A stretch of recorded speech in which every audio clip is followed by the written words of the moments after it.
নমস্কার বন্ধুরা, চোখের সামনে যে বিশাল জলরাশি আপনারা দেখতে পাচ্ছেন তা কোনো সমুদ্র, নদী কিংবা হ্রদ নয়, এটি হলো একটি দিঘি।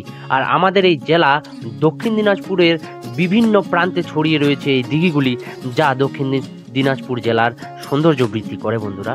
তো যাই হোক, দক্ষিণ দিনাজপুরকে যদি আমি দিঘির জেলা বলে সম্বোধন করি তা বলা কিন্তু মন্দ হবে না বন্ধুরা। যাই হোক, আলতা যেমন নারীর পায়ে নারীর সৌন্দর্য বৃদ্ধি করে, ঠিক তেমনি এই দিঘিগুলি কিন্তু দক্ষিণ দিনাজপুরের সৌন্দর্যও তেমনভাবে বৃদ্ধি করে। তো যাই হোক বন্ধুরা, আজকে আমরা এই বিষয়ে জানবো। শুরু করি আজকে আমাদের গল্প। আজ আমি একটা এমন জায়গায় চলে এসেছি যে সমুদ্রে আসছি, দক্ষিণ দিনাজপুরের সমুদ্রে।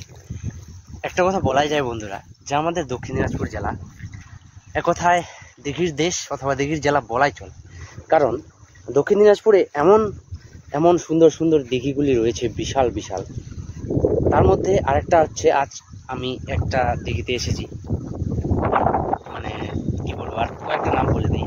দক্ষিণ দিনাজপুরকে কেন দিঘির জেলা বলা উচিত, যেমন আমি শুরু করি আমাদের ওই দিক থেকে, গঙ্গাপুরের দিক থেকে। ধল দিঘি, কাল দিঘি, হিমসা দিঘি, বংশিয়ারি দিঘি, মহিপাল দিঘি। আর এইদিকে আমাদের বাড়ি যেদিকে সেদিকে রয়েছে আলতা দিঘি, মালিয়ান দিঘি, আরও কত দিঘি। এই দিঘিতে ঘেরা আমাদের জেলা বন্ধুরা দক্ষিণ দিনাজপুর। তার মধ্যে আমি আজকে এসেছি আমার একটা দিঘিতে, আলতা দিঘি। আর এই যে দেখতে পাচ্ছ আমার পিছনেই সেই দিঘি। দূর থেকে যদি তোমরা এই সাইড থেকে যদি দেখো, তাহলে কিন্তু ওই পর্যন্ত দেখা যাবে না। এটার আমি আইডিয়া করে তা বলে দিই, 1.5 কিলোমিটার লম্বা এবং প্রায় 500 মিটার চওড়া এই দিঘিটি হচ্ছে আমাদের আলতা দিঘি। আর ছোটবেলায় বন্ধুরা এর ধারে আমরা আসতাম পিকনিক। তো এইটা কিন্তু যদি সোজা করে দেখো, সমুদ্রের থেকে কোনো অংশে কম নয়, খুব সুন্দর এই দিঘি। আর এই জন্যই আমাদের এই পর্যটন অনেক সৌন্দর্যের মধ্যে এটি হচ্ছে একটি, যে আমাদের আলতা দিঘি। তো এইটার দিঘিটার নাম হচ্ছে আলতা দিঘি। এইখানে এর সাইজটা কত বড় আমি বলে দিই, বুঝতে পারছেন কিনা।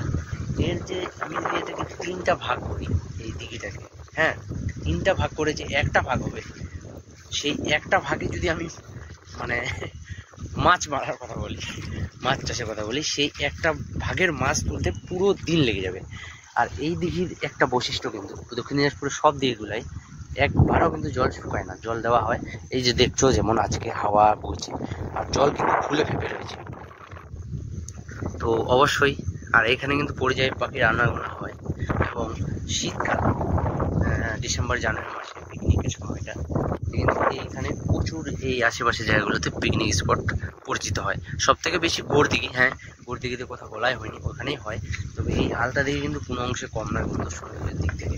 এখানে কিন্তু পরিযায়ী পাখিরাও দেখতে পাবে। এখন একটু গরমকাল চলছে, আর ওই যে দেখতে পাচ্ছ কিনা পাখিরা দূরে কিন্তু জলে ভাসমান অবস্থায়। এখানে নৌকা রয়েছে, এখানে স্থানীয় মানুষজনরা এটাতে অনেকে আছেন যারা এখান থেকে মাছ ধরে খান। যাই হোক, আজকে আমি পাশ দিয়ে যাচ্ছিলাম, তো এই সৌন্দর্য দক্ষিণ দিনাজপুরের সৌন্দর্য আটকে রাখতে পারলাম না। পাশে রয়েছে আমাদের এখানে একটা পবিত্র দিক রয়েছে, কি যে এখানে সমীবৃক্ষ রয়েছে। সব মিলিয়ে কিন্তু দক্ষিণ দিনাজপুর বন্ধুরা সেরা। আর আলতা দিকে তোমাদেরকে ভালো লাগলে অবশ্যই বন্ধুরা লাইক সাবস্ক্রাইব করে দেবা।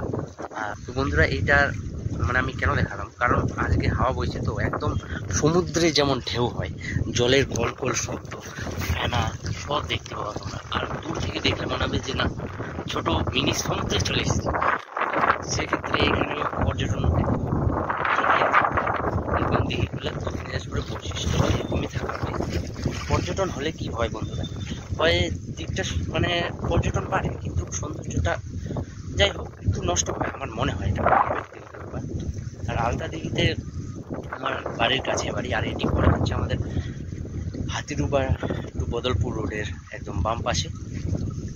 তো হাতিডুবার কাছে এটা প্রায়।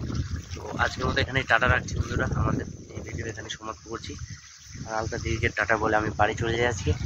তো তোমরাও টাটা বলে দাও, আর যারা যারা চেনো অবশ্যই জানিয়ে দাও বন্ধুরা যে আর কোন কোন দিঘি তোমার বাড়ির কাছে রয়েছে। তো আজকের মতো এখানে tata, bye bye to dear Alta Dighi, by.